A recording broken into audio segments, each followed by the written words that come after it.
नमस्कार दोस्तों।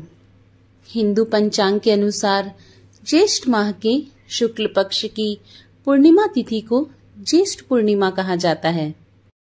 इस तिथि को जेठ पूर्णिमा या जेठ पूर्णमासी भी कहा जाता है।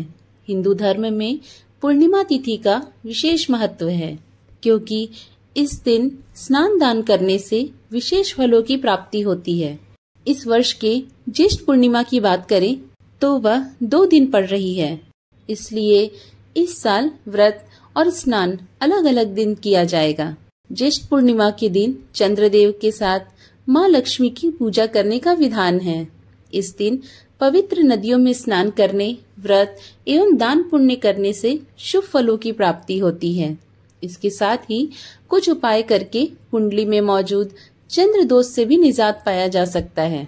हिंदू पंचांग की माने तो ज्येष्ठ पूर्णिमा 3 जून शनिवार को सुबह 11:16 से आरंभ हो जाएगी, जो अगले दिन यानी 4 जून रविवार को सुबह 9:11 तक है।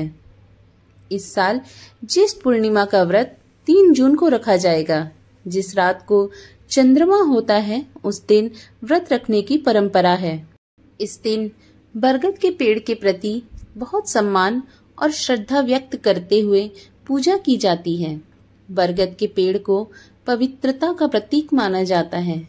यह मान्यता है कि सावित्री और यम के बीच की बातचीत बरगद पेड़ के नीचे ही हुई थी।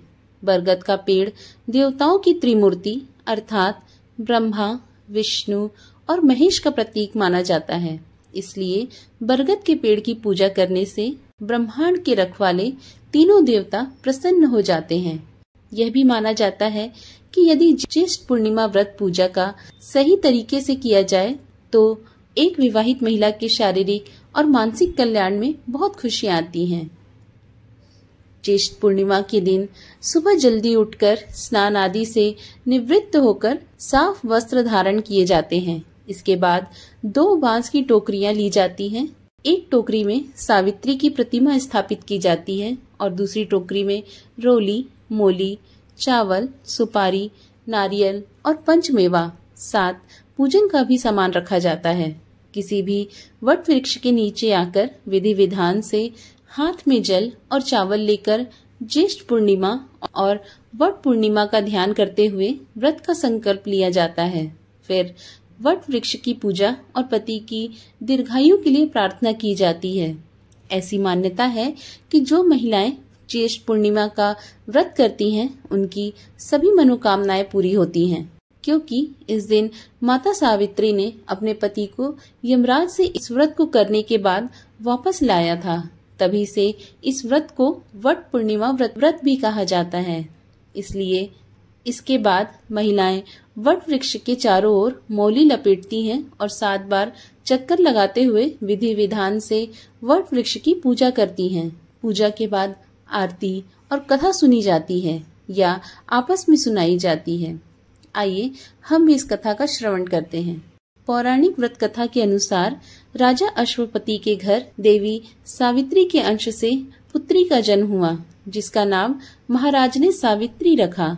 पुत्री युवावस्था को प्राप्त हुई देखकर राजा ने मंत्रियों से सलाह की। इसके बाद राजा ने सावित्री से कहा कि उसे योग्य वर को देने का समय आ गया है। वह उसकी आत्मा के अनुरूप वर को नहीं पा रहा, इसलिए वह उसे पुत्री भेज रहा है ताकि वह स्वयं ही अपना योग्य वर ढूंढ ले। पिता की आज्ञा पाकर सावित्री निकल पड़ी और फिर एक दिन उसने सत्यवान को देखा और मन ही मन उसे वर चुन लिया। जब देव ऋषि नारद जी को यह बात पता चली, तब ऋषि नारद सावित्री के पास आए और कहने लगे कि उसका पति अल्पायु है, वह कोई दूसरा वर देख ले। पर सावित्री ने कहा कि वह एक हिंदू नारी है, इसलिए वह पति को एक बार ही चुनती है। सावित्री की बात सभी ने स्वीकार की और फिर एक दिन उन दोनों का विवाह हो गया। एक दिन सत्यवान के सिर में अत्यधिक पीड़ा होने लगी। सावित्री ने वट वृक्ष के नीचे अपने गोद में पति के सिर को रख उसे लिटा दिया। उसी समय सावित्री ने देखा कि अनेक यमदूत के साथ यमराज आ पहुंचे हैं। सत्यवान की आत्मा को दक्षिण दिशा की ओर लेकर जा रहे हैं। यह देख सावित्री भी यमराज के पीछे चल देती हैं। उन्हें आता देख यमराज ने कहा कि पृथ्वी तक ही पत्नी और पति का साथ है, अब उसे वापस लौट जाना चाहिए। उनकी इस बात पर सावित्री ने कहा कि जहाँ उसके पति रहेंगे उसे उनके साथ रहना है, यही उसका पत्नी धर्म है। सावित्री के मुख से यह उत्तर सुनकर यमराज बहुत खुश हुए। उन्होंने सावित्री को वर मांगने को कहा और बोले कि वह उसे 3 वर देते हैं। वह कौन कौन से 3 वर हासिल करना चाहती है।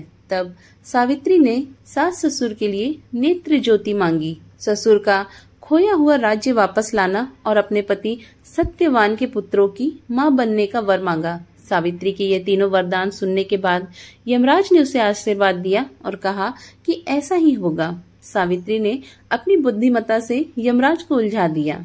पति के बिना पुत्रवती होना जितना असंभव था, उतना ही यमराज को अपने वचन से मुख फेरना।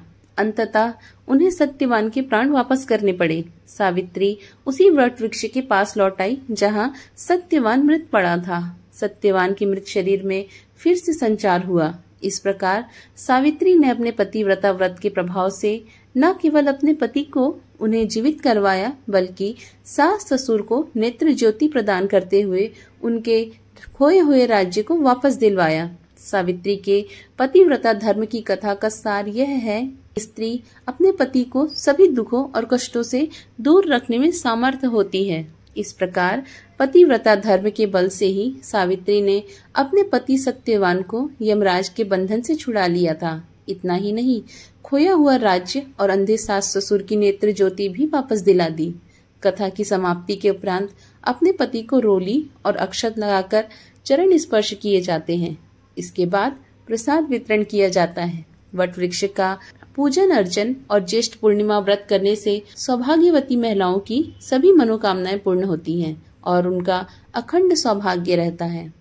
आशा करती हूँ आपको मेरी आज की ये कथा पसंद आई होगी।